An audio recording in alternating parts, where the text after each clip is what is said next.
Baiklah, Bismillahirrahmanirrahim. Assalamualaikum warahmatullahi wabarakatuh.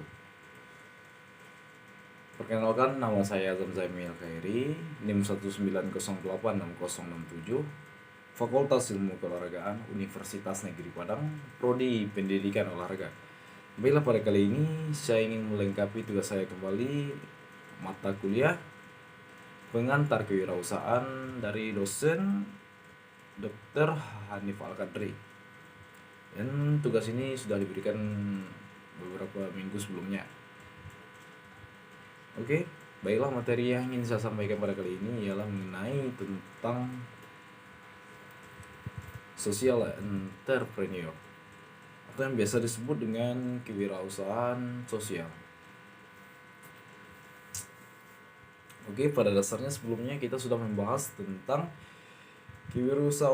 kewirausahaan ini biasanya mencakup tentang usaha, pengusaha, dan perusahaan-perusahaan yang bersifat maju, dan hal ini bisa mendorong kita menjadi lebih maju dan lebih baik.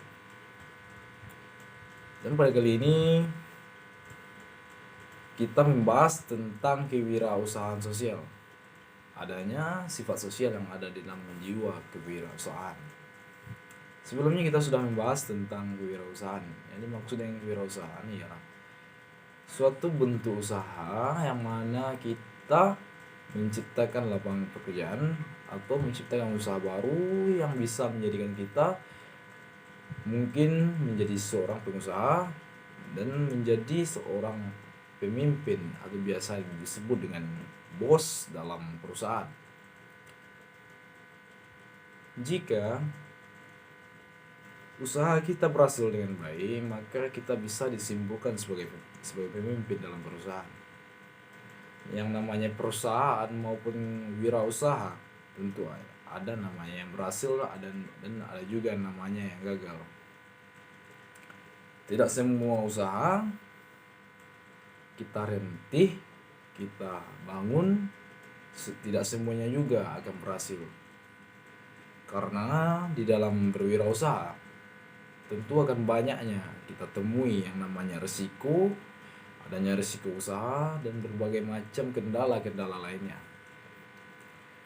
Baiklah, yang menjadi topik pembicaraan kita pada kali ini ialah tentang kewirausahaan sosial.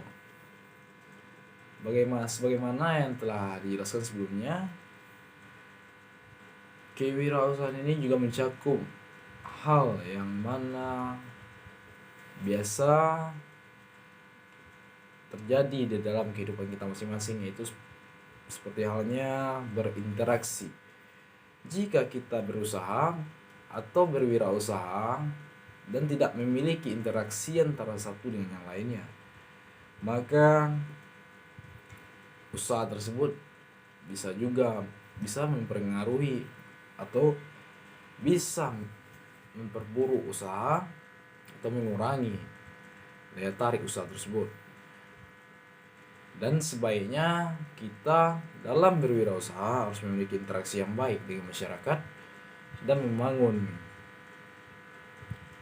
formalitas yang bagus dengan semua orang.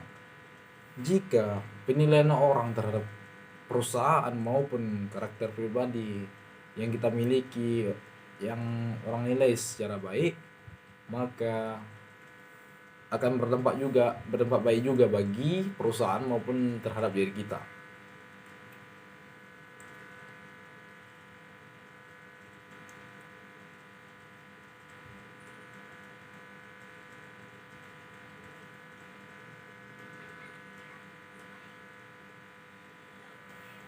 Oke, dampak sosial yang bisa ditimbulkan dari kesenjangan sosial maupun kesenjangan antara individu dengan individu lainnya, kita mencakup ke dalam kewirausahaan ini sangat berpengaruh dan sangat berperan penting, karena hal ini dapat menyebabkan turunnya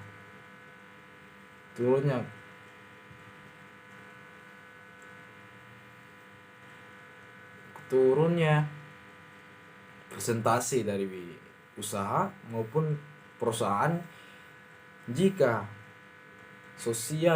sosialisasi antara perusahaan yang satu dengan perusahaan yang lainnya kurang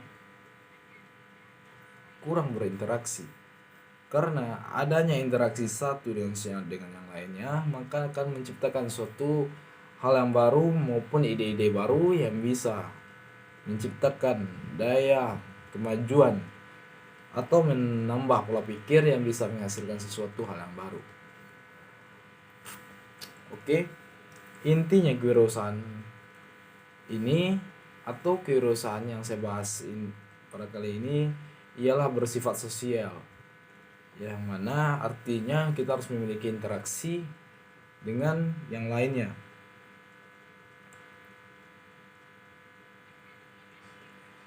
Satu yayasan terbesar yang saat ini bertugas mendukung perkembangan wirausaha sosial yang ada di dunia. Jadi konteksnya adalah internasional sosial di seluruh dunia.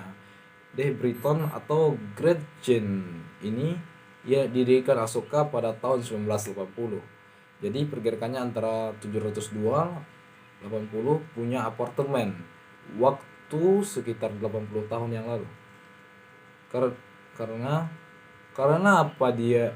apabila dia terinspirasi oleh Mahatma Gandhi dan Civil Rights Movement. Jadi silakan di googling siapa pula yang dengan civil tersebut, bahwa mereka mendefinisikan bahwa wirausaha sosial sebagai hal berikut ialah entrepreneur. Kewirausahaan harus bersifat sosial. Hal ini bertujuan baik bagi perusahaan. Oke, mungkin sekian yang bisa saya jelaskan, atau hal yang bisa, atau hanya segitu yang bisa saya sampaikan pada saat kali ini. Jika ada kesalahan atau kekurangan atau kesalahan materi dalam pengucapan kata, saya mohon maaf. Saya sudahi dengan wabillahi taufiq wal hidayah. Wassalamualaikum warahmatullahi wabarakatuh.